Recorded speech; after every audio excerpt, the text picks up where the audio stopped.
공작권TV 그레이트게임 최수영입니다. 오늘도 저희 방송을 애청하시는 전국 곳곳의 국민 여러분, 또 해외에 계시는 동포 여러분 감사를 드립니다.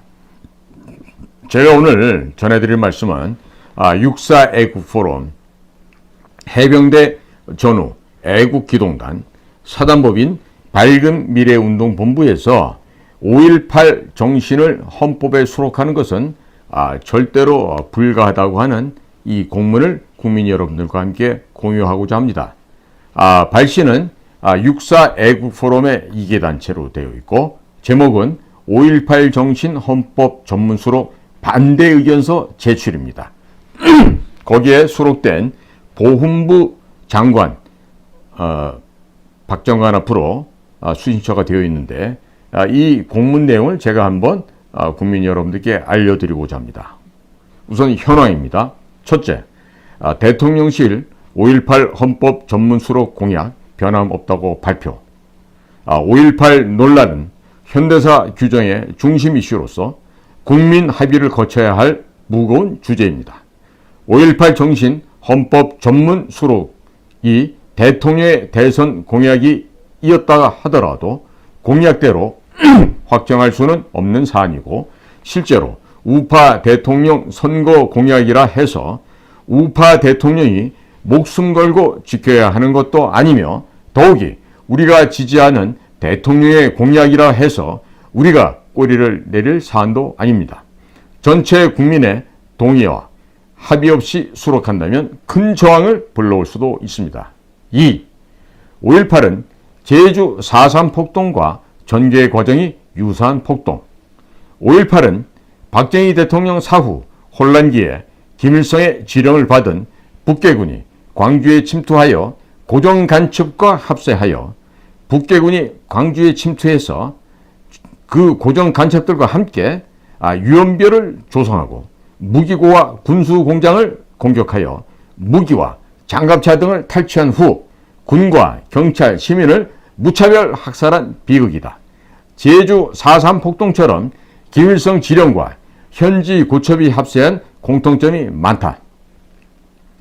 북한 통전부에서 직파한 간첩 손성모는 무등산 정신사에서 스님으로 변장하여 남파 특수부대를 지휘하여 아시아 자동차 공장, 무기고, 광주 교도소 습격 등 작전 임무 수행 전투 성과 보고서에 카빈총 5,400여 정, 장갑차 4대, 군용트럭과 대형버스 등 300여 대, 폭약 40톤, 도화선 4만 미터, 뇌관 35만 개 탈취라고 보랏빛 호수에 적시했다. 북한군은 탈취한 카빈총을 나누어주며 전국 폭동으로 확산하려고 했으나 수상한 낌새를 느낀 광주 시민이 불법 무기를 반납하면서 북한 특수군이 철수하게 만들었다. 문제점 1. 헌법 전문에 담고 싶은 5.18 정신이 무엇인가? 5.18 정신이 민주화를 위한 희생이라고 하지만 국민 다수는 그 실체를 모른다. 정부의 정통성을 부정하고 새로운 정의를 위해 정부의 항거한 정신인가?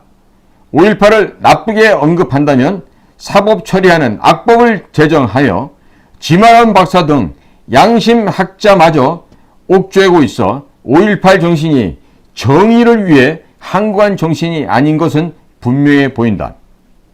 5.18이 기존에 없던 민주화 운동의 효시인가? 그럼 이승만 정부가 헌법에 명시한 민주주의는 허상이었던가? 5.18 관련 더 이상의 의혹을 제기하지 말라는 표현의 자유에 반하고 국가 보훈을 보훈처가 아닌 광주시가 전담하는 것을 묵인하라고 하는 초헌법적인 5.18 성역화 정신인가? 5.18 정신의 실체를 공개하라. 2. 5.18은 지역 갈등과 좌우 진영의 대결의 장으로 변질.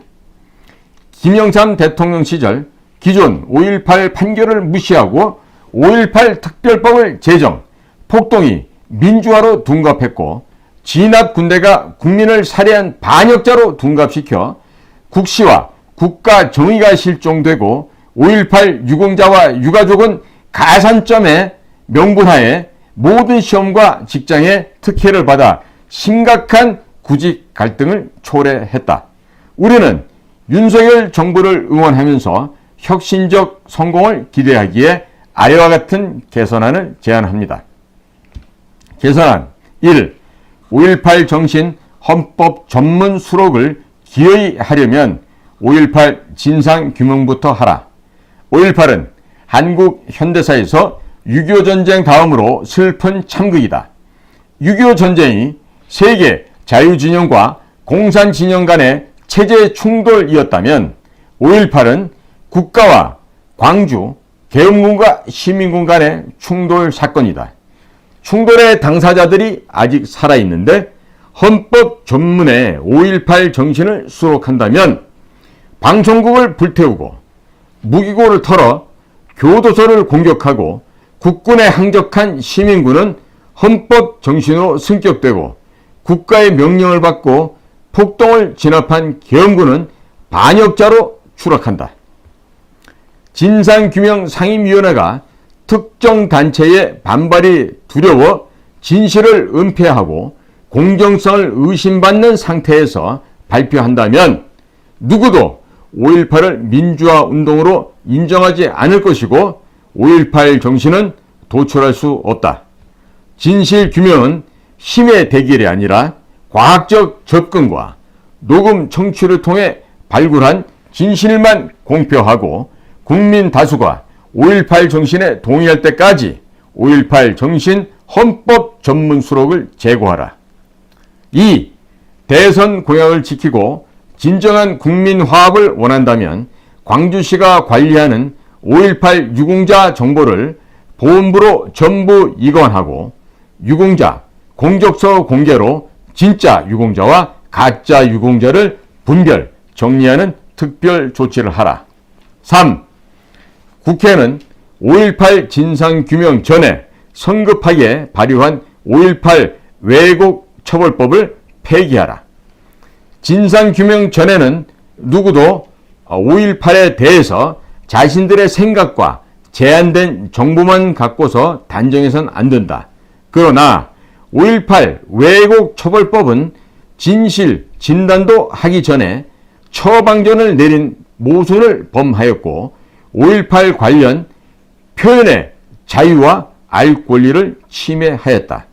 국회는 일방적 강권으로 왜곡, 처벌, 법적 근거를 유지할 것이 아니라 대국민 화합 차원에서 5.18 북한군 개입 관련 고소, 고발, 재판을 중지하는 보안법을 발의하라. 보훈부 장관은 갈등을 부추기고 아픔을 재생산하는 5.18 정신 헌법 전문 수록보다는 진실한 진상 규명이 될 수 있도록 중재자 역할을 할 것을 촉구하고 제안합니다. 끝. 2023년 3월 16일 6.4 애국포럼 해병대 전후 애국기동단 사단법인 밝은미래 운동본부. 자, 지금 이와 같은 그 애국단체에서 발표한 내용을 제가 국민 여러분께 전달해 드렸는데 오늘 드리는 이 내용은 모든 국민들께서 한번 곰곰이 깊이 성찰해 주시기를 당부를 드립니다. 오늘도 저희 공작관TV 그래티 게임을 경청해 주셔서 대단히 감사합니다. 고맙습니다.